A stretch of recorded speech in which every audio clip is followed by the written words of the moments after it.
At the end of your life, what will be your legacy? What will you leave behind for future generations? For the world, join the World Messenger, Izabela Lundberg, each week as she brings you a new distinguished guest from the business, sports, or entertainment world to share their success, their struggles, and their lessons. They will share their insights into current hot topics that affect everyone. Izabela facilitates an intimate, vulnerable environment to find the true value of humanity and real leadership.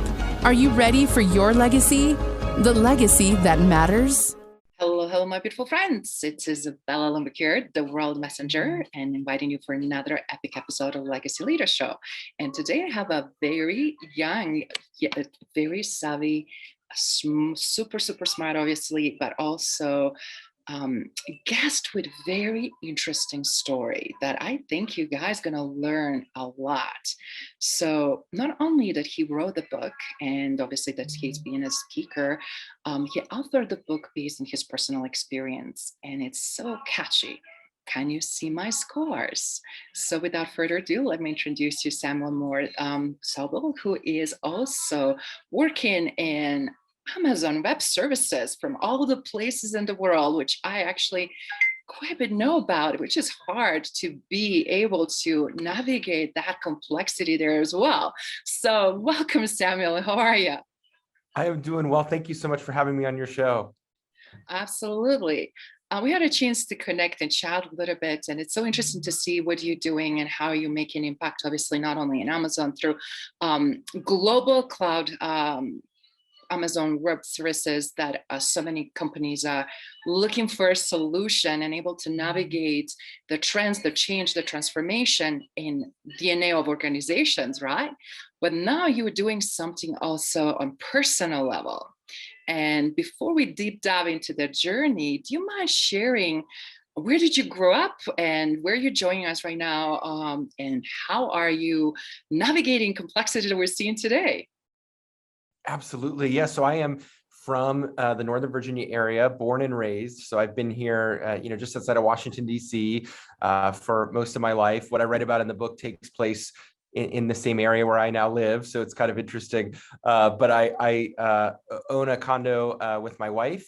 We've been married a little over a year now, and just excited to be able to make an impact during this time of upheaval during the pandemic, which has been a lot to get used to. But it's grateful to have opportunities to talk through Zoom and through these other platforms with people like you, and get my story out there and hopefully make an impact to the listeners out there.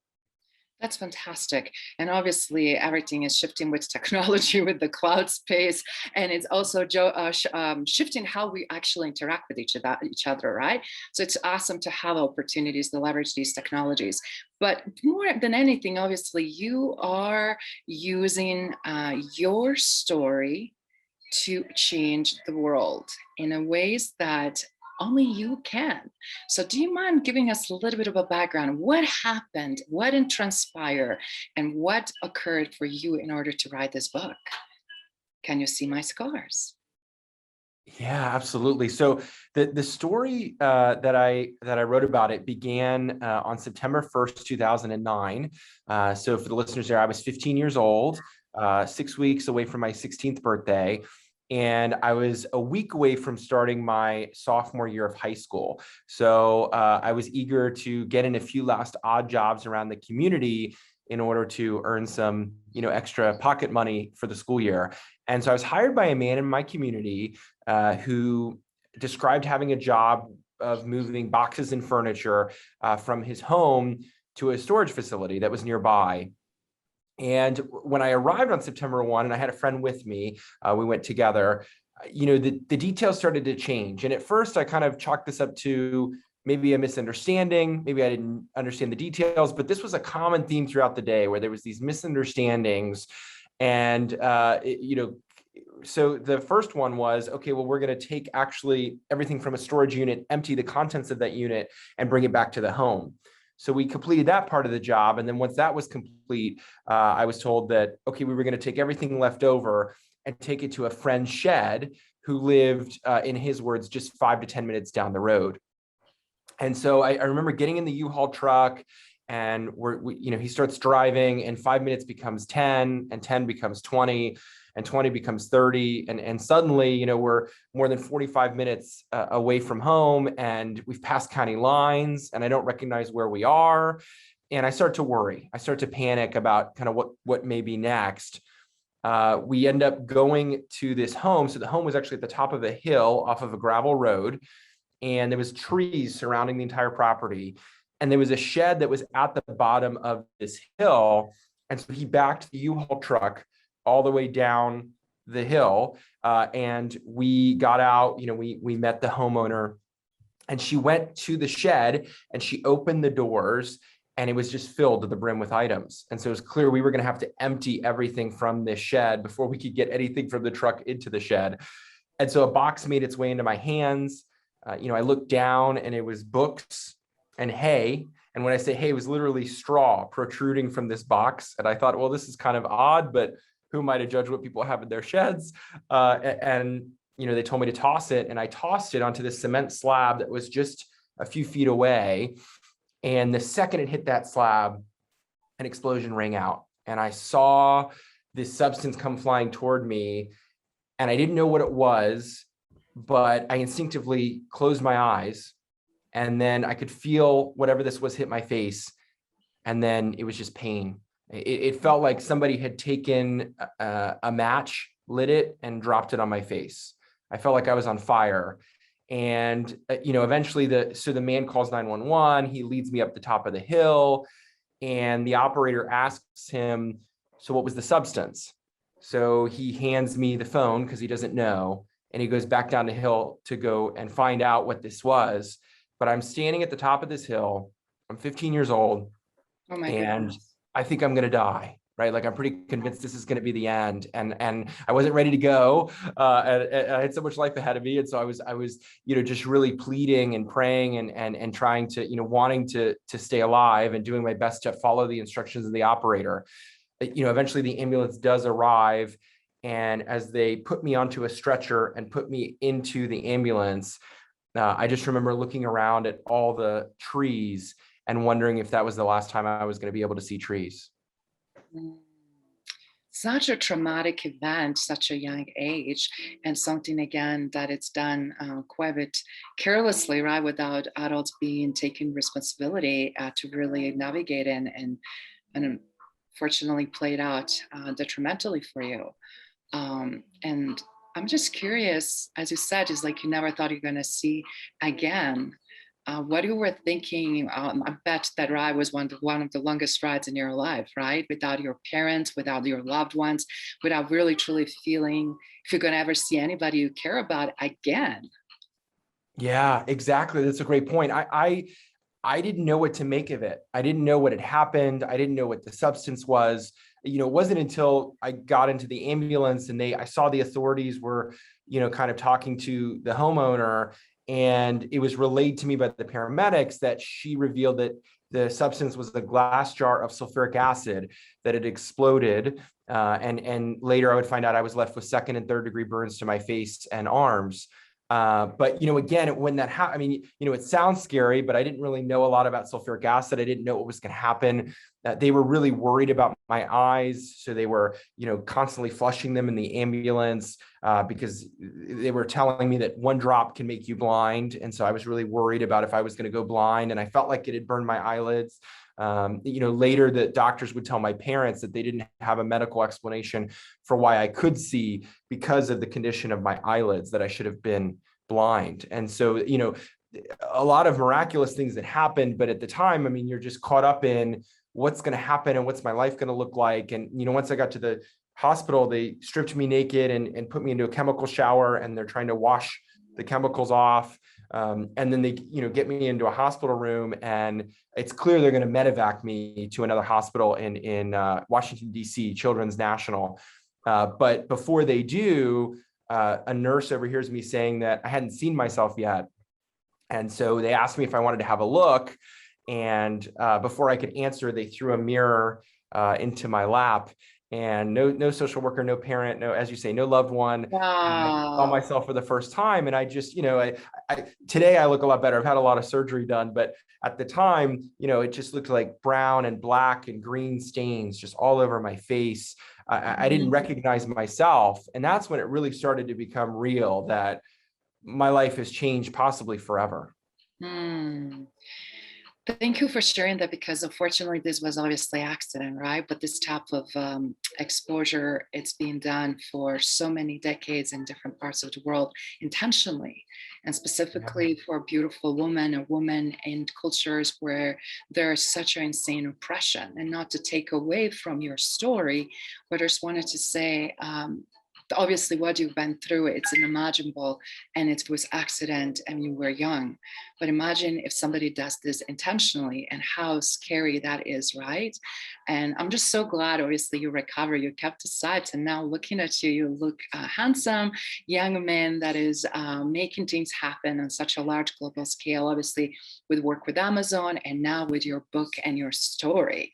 So back to your story. I see, obviously, working in space that you just mentioned, a lot of things were obviously not done correctly. You shouldn't be seeing the mirror. You should not be talking about all of that. They should not be terrifying you, and without offering support and emotional preparedness for that, as well as obviously waiting for your parents, etc. So what happened next after that mirror, after that scare, after all of those anxieties, all-time high? Did your parents arrived? I mean, what took the place? How the treatment was shaped, and how did you tap into your resilience? Because I'm sure there was a strong emotional roller coaster for you. Yeah, absolutely. That's a great question. So my mom makes it right before I get on to get medevac, and she tells me she loves me, and then I'm put on this helicopter, and I'm taken to Children's Hospital. And the next thing I remember is seeing a family friend in the doorway with tears streaming down his face, and his wife pulls him out of the door frame as to not to frighten me, and he composed himself and comes in. But I remember right before my parents came, then my dad arrived, and he cried, and he had to leave the room and come back. But I remember asking the family friend, I kept asking her, how do I look? How do I look? And she kept saying, I'm looking at the inside, not the outside. And so I remember feeling, like, oh, wow, like this is really bad. Right. And so I remember that night staying in the hospital. They kept me overnight, and there was surgery in the morning. But I remember lying awake and just wondering what life was going to look like now. I remember even that first night of wondering, am I going to find, a woman to fall in love with me? Am I ever going to be able to get married? Am I ever going to be able to date? Am I ever going to be able to get through high school or graduate college? Or, everything seemed in flux because of what had just happened. And that was hard. But, the next morning I had a surgery, and then by that afternoon, they sent me home, and there was nothing else that they could do for me. The rest was up to me.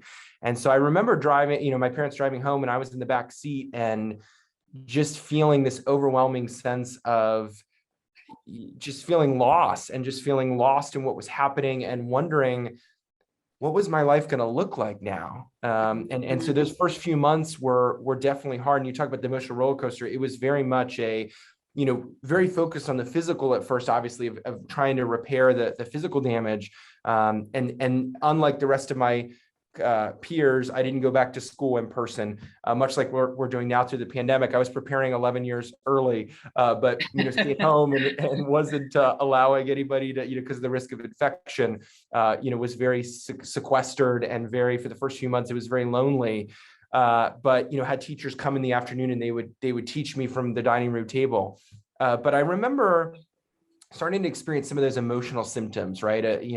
Irritability, insomnia, just feeling a lot of anger, struggling with, energy, feeling low in energy, and eventually did seek mental health counseling, which I highly recommend. I think it really helped me in my story. But, for me, going and then getting that diagnosis of symptoms of post-traumatic stress disorder and depression really helped me identify some of the emotional scarring I'd had. And in some ways that stuck with me a lot longer. I mean, I carried some of those emotional scars well into my early 20s.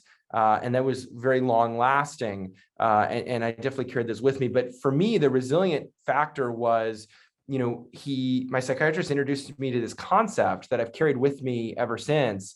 And it was this idea that I could build a toolbox and I could develop those tools and put them in my toolbox and carry them with me wherever I went. And I could combat whatever symptoms I was experiencing. So, some of those tools, I think they look different for all of us, but I think we can all apply this concept. But some of them are, it was journaling. It was writing about this experience and processing that way. It was talking with people that I trusted and who cared about me and kind of sharing my thoughts with them. And then eventually a key part of that was through serving others, of going, when I was eventually able to go back to high school and finding ways to volunteer and serve other people, really helped me pull me out of my own head and kind of help me, heal. And so those were all kind of key factors for me. And it took a long time to develop that toolbox, but I'm glad to say I have those tools with me and they can help me in whatever comes next and whatever adversity I face down the road. I love it. I love that what you just shared, obviously, with such a sense of humor, obviously, how much grit and grace and endurance and strength you build, but how you had encountered that journey as a teenager, right? And when everything's supposed to blossom and bloom and give you the life to this fullest, you had to go through this major, not only emotional, but mental, physical struggle and to build yourself up, right? Obviously, loving parents and great support from teachers make huge difference. But so many people don't have that, right? And I just love what you just pointed out, how it's great to have that toolbox and figure it out. What do you need the most in that toolbox and where do you go to resort to it? Because it's all about our inner work, isn't it? Yes, it really is. It really is. It's all about perspective and, for me, developing the gratitude muscle, right? Building that muscle of feeling gratitude for the things that happened that were, could have gone differently. I know for me, I was really focused on what I'd lost, but with the years since, and part of it helps me writing the book to kind of go back and see the ways in which, hey, that person was really there for me, or, hey, I could have been blind, or based on what the doctors told me. Or another thing they were really concerned about at the time was organ damage, that if you swallow one drop, it could burn your esophagus. It can, affect your inner organs. And so they were doing tests at the time to see, do we need an organ transplant? So this was a life-threatening thing that could have gone really awry. And so I, feeling grateful that that's not what happened, and feeling grateful that I had great doctors who, I did have to undergo more than a dozen operations over the last, decade. My last surgery was just a few years ago, but, feeling grateful that I had access, as you say, access to that medical care and access to, things that not everybody has access to. And so there are things in every situation. I think there's always things to be grateful for, and having that posture of gratitude and gratefulness, can help really steer you towards, taking stock every day and really living your best life in the present. I love that. And it's all about attitude, right? In the mindset. And obviously a skill set that you work so diligently to make it happen. So do you mind walking us through a little bit of that journey after that initial healing start happening and that green colors start fading, and then you start really seeing these visible scars, right? And I want to talk about those visible as well as invisible scars, because both of us know such a huge differentiation between those two. What it took you on that journey in terms of obviously agreeing on these surgeries, obviously desire to look as much as normal and as much as recovered, right? As to previous state as you possibly could. But how did you arrive to these decisions and then going through, because even though with anesthesia and all the technology, still it is the painful process, right? And gives you a lot of hopes up and you don't know about results. It takes so much time. So do you mind sharing with the audience that it's impatient, what it takes to be patient and how to build a patience and then gratitude and trust, frankly, through that process? That is a really good question. Yeah, I think for me, I had so some of the decisions that were made originally were, so for instance, my right nostril was closing in on itself. And so I was having some issues with breathing, and there was some concern there. And so, it was one of those things where, okay, I have to do something to address this. And then, yeah, as obviously I wanted to look as normal as possible and those things as well. Once the thing, kind of the green and the brown and the black stains kind of went away, it was these red scars. And so it was kind of these red, dense marks on my face, on my upper lip, my chin, my neck, my forehead, and on my arms. And, they were based on the advice of doctors and plastic surgeons, as you say, it was hard because there was some of that, okay, it's going to look perfect, right? There was a lot of promises that were made by some doctors, or a lot of, technology is so great today, it's going to look, be able to do that.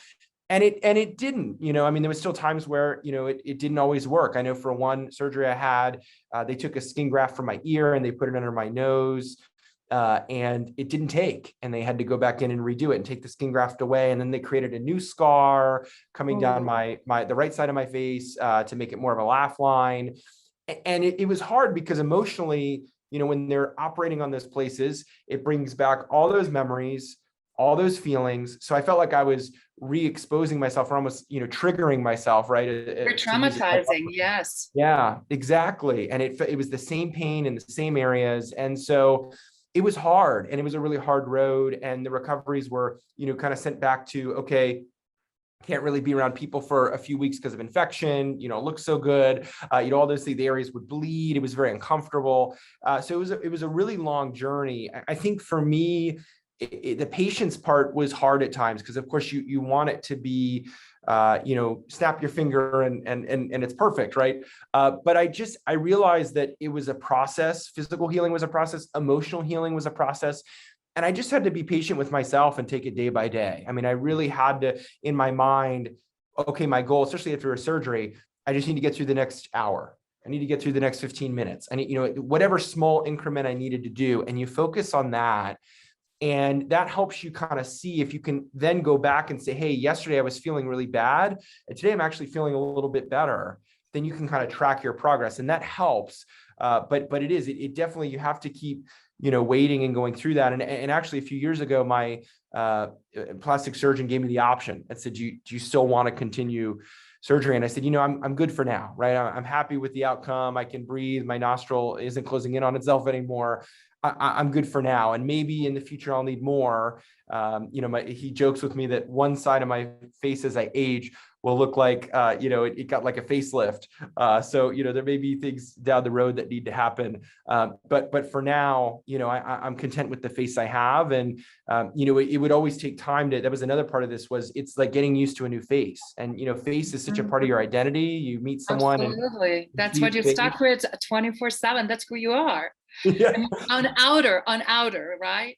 Right, exactly. And I would have to get used to it all over. So, surgery would happen and it would change my face. And it was almost kind of like, I read a little in the book about this. It was like saying goodbye to my old face and then welcoming the new face when I woke up. And so, yeah, it was a process, and it just took time. And for your listeners, I'm speaking to you more than 12 years after the accident, right? So I'm coming to you in a very different place than I was 12 years ago. This took a long time to get there. It was not an easy process, but it took a lot of patience and perseverance to get here. Wow. And again, for everybody watching and listening, it's so important to really recognize this happened when you were 15 years old. 12 years later, this is what we see right now. Yes, a little bit of scarring still on your face, but nothing that says as much as your story, how actually was a long journey to get there, right? And it's so interesting too, how we live in society that is so much overconsumed of that outer, right? And of that perfection of the man, perfection of the woman, and what we're willing, even when we have a beautiful faces, to do those extra things so that we are still looking young, that we're still looking youthful and energized, or whatever might be the perception. Versus when you're trying to do because you have to, because you're overcoming something challenging. That's so true. That's so true. And I think that, and I'll tell audiences this when I get the chance to speak, is, we live in this culture where we want to post the best pictures on social media. It's only the good things, right? And I think we as a culture have to come to grips with our scars, and I think both internal and external, and it's okay to reveal those and live authentically in those, because we all have them. And if we pretend they're not there, it impedes our ability to have authentic connection with others. And so for me, there's times where, after a surgery, I would post what I looked like, and I wasn't ashamed of it. It took a long time to get there, but I didn't want to hide it anymore. It was my reality. And I didn't want to pretend like that's not how I looked. And so, going through that experience, it's given me perspective of, hey, I almost died. And so for me, it's like, if I don't look as great as I'd like to today, at least I'm still here, and I'm grateful that I can breathe in air. And so it is a perspective that I've had to espouse, but it is something in the broader culture that needs to continue to be encouraged of showing our authentic selves, both inside and outside, and that there's no shame around our scars. And I love it because it's so important to be also remembered that it's what matters. It's truly what is inside. How do you come as a human being? What quality you portray? How do you live your life? How you demonstrate, are you a good human, or you're just that false, fake, whatever that outer might be portraying. Of course, it's important also for confidence, self-esteem to preserve and take care of yourself, specifically after you get disconfigured or due to accident or whatever might be the scenario. So let's dive a little bit into now those invisible wounds, because I know that we have invisible wounds or visible scars that are so hard for others to truly understand, because they're not visible and people believe and think you fine and everything is great and dandy.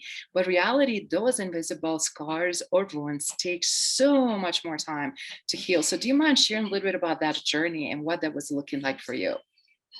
Yeah, you're exactly right. I think that, the invisible scars, when I look back on my story, I carried those far longer, and they affected my life in really, really tangible ways that, really I carried with me, like I said, into my early 20s. I think the big areas that I carried them in to were just lacking confidence, and always being worried about, oh, is this person going to notice my scars, right? And I would see it happen over time where, there'd be that kind of the light bulb would go off, right? And people, their eyes would be drawn to the area. And I knew it because it's happened to be hundreds, if not thousands of times at this point.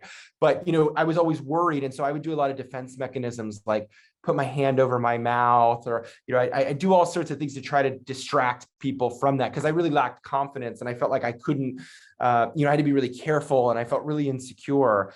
And I think for me, I really carried that into a lot of romantic relationships, especially in my early 20s of, I didn't go on my first date until I was 21. And so I felt like I missed out on this, the young adult experience, right? And being a teenager. And I ended up in a few relationships that were, I would say really toxic and emotionally not healthy for me to be in, but I stayed in them because I believed that, nobody else would love me, right? And so I had to kind of, endure this kind of treatment because nobody was going to ever fall for me. And so that was a big area where I really carried those scars with me. And I think most people probably didn't know that because, I looked better than I had when I was a teenager. And, it wasn't something that I talked about, but that was something that really affected me for a long time. And I really believed I wasn't ever going to find anybody, and that I wasn't worthy of love, or I wasn't worth loving, or worthy of respect, or worthy of really being heard. And that was something that I really carried with me and really had to work through and come to a place of seeing myself in a different light and growing that confidence and being able to do the things I've done in the years since. Wow, you said some very powerful things here, Samuel, and thank you so much for sharing that internal struggle, right? Because we all, a lot of times when something is taken away from us, or when we feel not perfect anymore, or whole for that matter, right? The previous initial condition, how you arrived in this life, how your mother gave the birth to you, how you were growing up till that accident, how did you fit in with your kids, with your friends, with people in school and in community, and all of a sudden it's like a domino effect, right? You have your initial internal struggles, then you also have responses from people around you. Sometimes they're visible, sometimes invisible. You're picking up on energy, on the cues, and all of a sudden everything is shifting, right? And as a result, we hold that pain inside. We feel like, again, as you pointed out, self-confidence, self-esteem, all of that deteriorates because you don't feel anymore as a whole, or as you used to prior to the incident, or prior to dramatic events that occurred. And I really wish that we have a more astute system that can really guide people through that process, because I see that through even veterans that I work in the past after coming from military. I'm seeing that with survivors that I used to rehabilitate for over decades and decades from over 120 countries. And the reason I'm bringing this home, Samuel, I'm so impressed how you as a young man arrived and came and became who you are today. And I just want to kudo you, because fortunately, no many institutions recognize how important it is emotional healing, how it's important to have the process of normalization. That is not your fault, whatever it might be. You know, it could be wide ranges of trauma. For some people might be rape. For some people might be visible scars like that. For some people might be witnessing murder of their family. I mean, all of those are extremely high traumatic events. And everybody is taking on very different journey with process of understanding, but also process of processing, right? And healing as a result of it. Yeah, that's a great point. And that was another invisible scar that you mentioned there too, of really feeling like maybe I had done something wrong, or feeling shame, or, I had people who in my life, I think, who kind of assumed they didn't hear the whole story. I had family members who, certain family members who didn't hear the whole story and kind of accused me of, well, you must have done something wrong here. I had certain family members who wouldn't even look me in the face because of the scars I had, until I grew a beard years later, and then they could look at me. I mean, there was a lot of rejection that happened, and there were times where I thought, well, maybe I should have done something different, and maybe I should have known. But through working through counseling, having to realize, wait, this wasn't my fault. It was the negligence of these adults, and I'm not going to own this. And just because they don't own it doesn't mean that I have to own it for them, right? And that's an important lesson of kind of accepting blame when you need to, but also not just taking blame because somebody else is telling you that it's on you. And so for me, I really had to work through that, because I felt like, I was dirty, I was tainted, there was something wrong with me because this had happened. But you're right. I mean, the emotional healing part is so key. And we focus, the doctors focused a lot on the physical healing. When I was going back to school, it was the focus on the physical healing.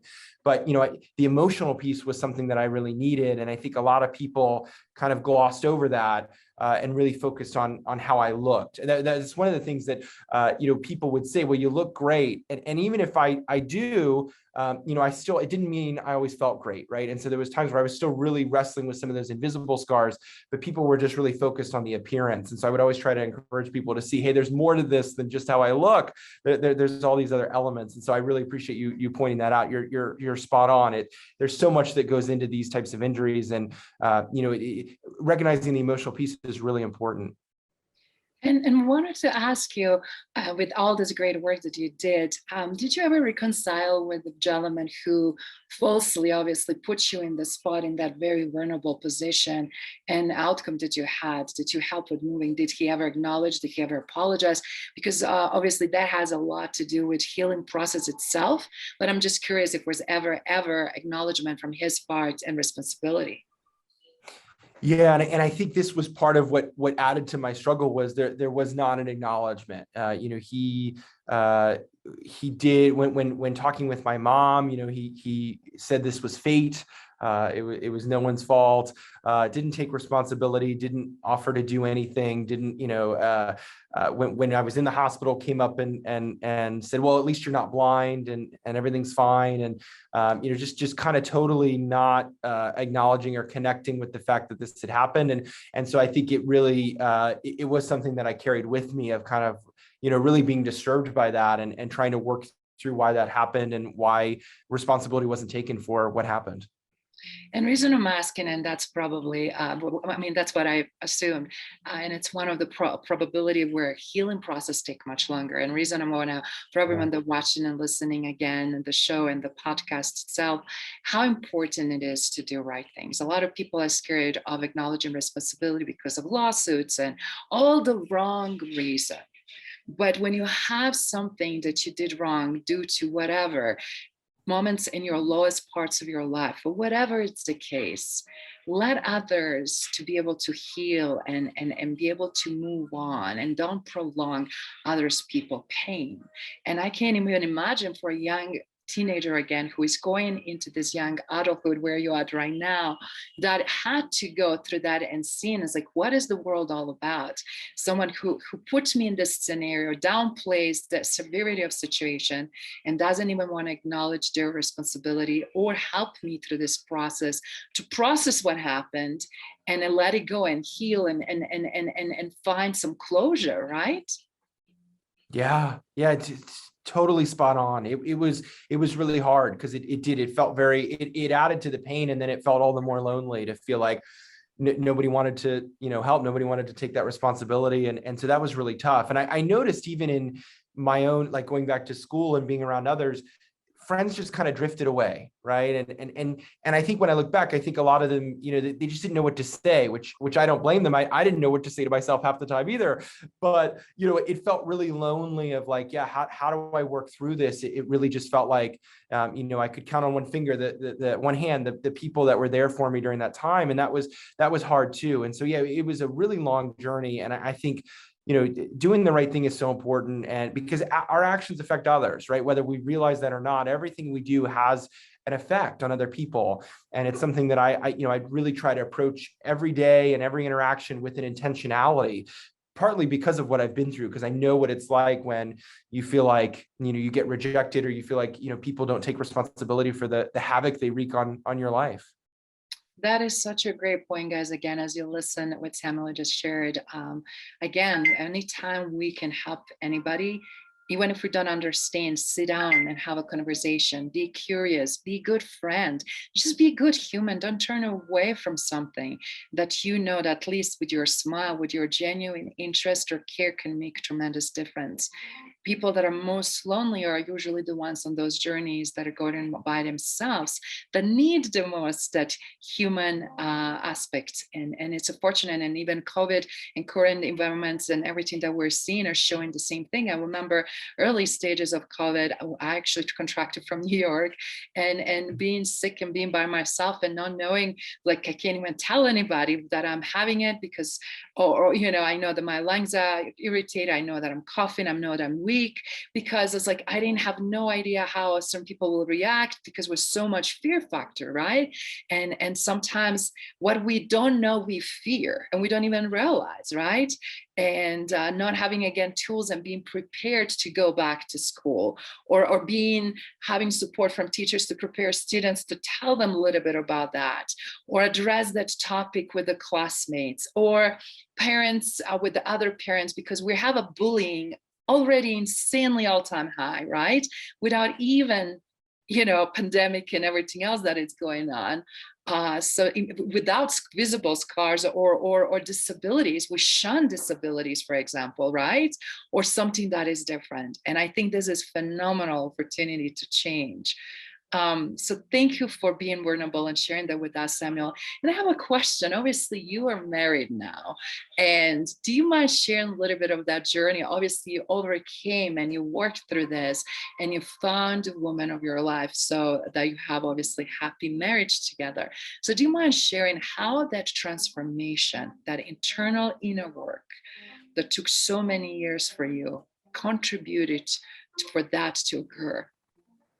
Yeah, no, it was something that I really feel like when I look back, I had to be ready, right? It was kind of that refinement period of really going through that time and really getting to a place where I was ready to welcome someone into my life. And I remember, just a few months before I met my wife, my now wife, coming to that place of just really feeling, I'm not going to carry this anymore. I'm tired of being in relationships where I'm not treated well. I deserve better. And, I'm worthy of love. And so I'm going to wait, and I'm going to, whenever the right person comes along, I'm just going to keep working and keep doing what I can to make a difference in the lives of others.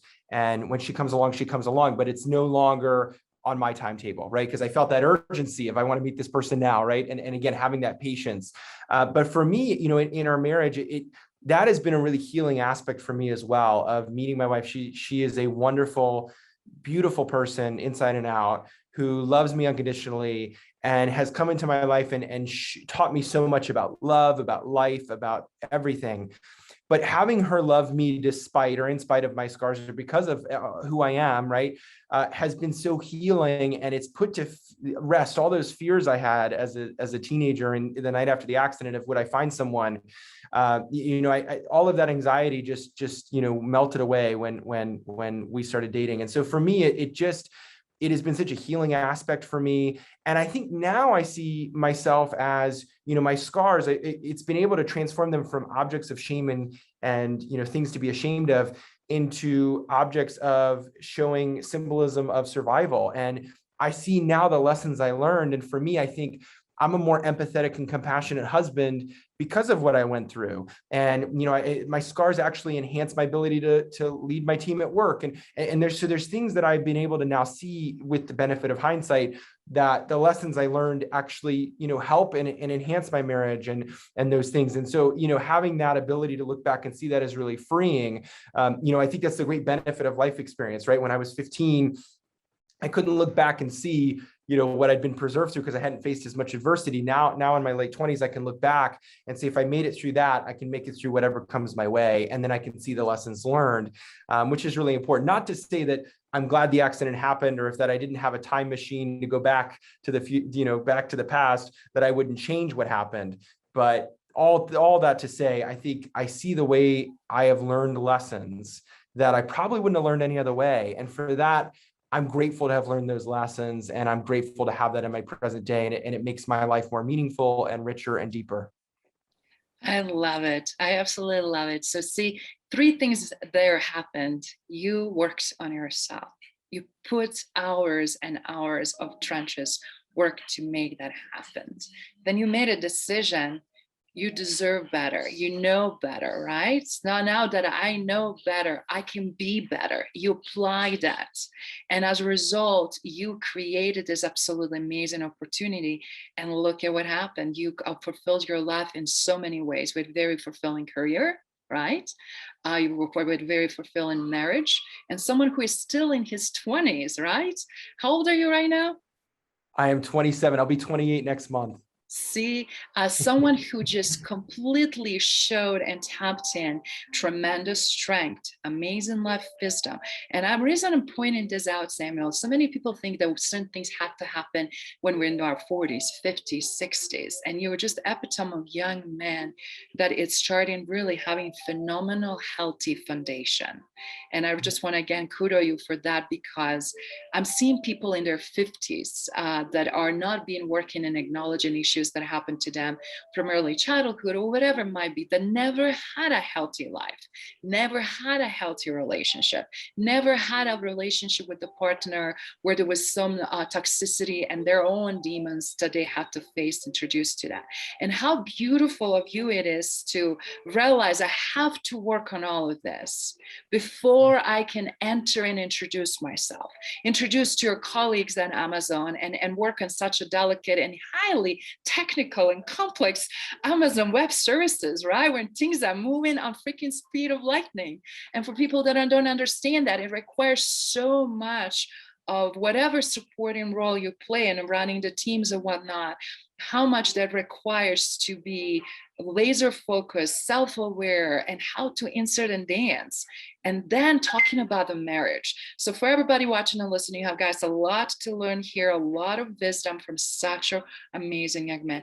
And I can honestly think about 2 things here based on my experience and wisdom. You obviously had a phenomenal foundation at your home. And that made huge difference. And I wanted to, if you don't mind, just share just for a few minutes your experience with your parents and how you were raised and what values they installed. And as a result, obviously you're creating the legacy right now, not only because you published the book, but you're in the mission for something greater and bigger. And let audience know, what is that legacy that you like to fulfill in this chapter of your life? Yeah, absolutely. So, my parents, they were very focused on character, right? And the importance of character. So I remember, my mom, there was many days where we would leave the house and she would say something she had heard apparently from her graduation speaker, which was the Supreme Court Justice Antonin Scalia, who told the audience that his father had said to him when he was a child, brains are like muscles. You can rent them by the hour, but at the end of the day, all you have left is your character. And so that was how I grew up, was, you can, yes, go be successful, go achieve, get good grades, do those things, but your character matters more, right? And who you are and how you treat people and how you interact with others is more important. I also grew up with that foundation of faith, right? Of growing up in a Christian home, and faith was very important. And so I learned a lot of those values of how you treat others, and it's really an outflow of the faith that I still carry with me today, and how I treat others. But I think that having that foundation is important, and it's something I draw on, and it has led to this book, which is the legacy I want to share. I want to be known for being someone who has strong character, who is a man of integrity, who is honest with those closest to him and honest in all business dealings, and somebody who approaches every day with the willingness and the desire to make an impact in the lives of those around me. And so for me, my legacy, I hope to be that. I also think legacy is important. The biggest legacy you have is with your family, right? And the family you create. And so for me, it's with my beautiful wife. And as we talk about starting a family in the future, I take that really seriously. And part of why I wrote the book was because I wanted them to see, I wanted this to be for them. I wanted them to see, hey, I went through all these things and I hung on and I survived. And in part because of the promise of meeting my wife and one day having kids, I wanted to have that legacy. I wanted to, pour into them and use my experience to help others. But for me, this book has been a wonderful opportunity to transform my experience into something that never should have happened, right? This negligent accident that never should have happened, into something that has a redemptive aspect, because it's, I've heard from readers who say it's encouraged them to go to counseling, or it's helped them recognize their own scars, both inside and out. And that means the world to me. And it makes me grateful that I've been able to have a small impact in the world and try to leave the world a better place than I found it. And that's something that I will continue to strive to do for as long as I'm here on this earth, is to make a difference in the lives of others and to share my scars with others and encourage others who may be on their own path of struggling with adversity. And I hope that my story can speak to them and that they can use the lessons I learned and avoid some of the pitfalls that I fell into, that I read about in my book. And hopefully they can do it better, right? And learn those lessons and use it as a guide so that they can overcome the adversity of their own lives and then in turn help others. I think that's what we're all here to do, is to make the world a better place. And that's what I strive to do each and every day. I absolutely love it, Samuel, for somebody, again, who is only 27 years old. So much amazing positivity, great journey so far, great lessons, and great opportunity for others to learn and be impacted and transformed with. So where can audience find you? Obviously, you have the book, Can You See My Scars? That's available on Amazon and other places. And where would you like audience to go and learn more about your book as well, if they like to connect with you, beside LinkedIn? Yeah, they can always find me on LinkedIn. My book is available on Amazon.com, so you can find it through searching for my name or Can You See My Scars. I should say to the audience, there is actually a twist ending as well that you don't want to miss out on, about the true identity of the owner of the sulfuric acid. So you definitely want to read that and see the full story. There's a lot we weren't able to cover today. But, in addition to that, you can go to my website, samuelmoore-sobel.com. And then you can also follow me on Twitter and Instagram at @S_Moore_Sobel. I would love to hear from any listeners, and I hope my story has impacted you for good today. Oh, that is brilliant. And thank you again for joining us, Legacy Leaders Show. And I'm so glad that audience have some more things to discover reading your book, because obviously focuses how do you thrive, right? And how you overcome. And obviously you're on the Legacy Leaders Show, and knowing your legacy, what's your purpose and how this created your purpose. It is definitely something for all the future leaders in making, as well existing leaders, how to step up and make their contribution much more known and more visible. Samuel, fantastic conversation. Have a great day, and look forward seeing the impact you're creating down the road. Thank you so much. Thanks so much for having me. This was wonderful. Thank you. Thank you for listening to Legacy Leader Show. If you enjoyed the content and had a positive experience, then please leave us a positive rating. In addition, leave us a positive review whenever you are listening on whatever platform there might be. Make sure your friends and family also know about the benefit and value that we provide and what we have to offer. Cheers.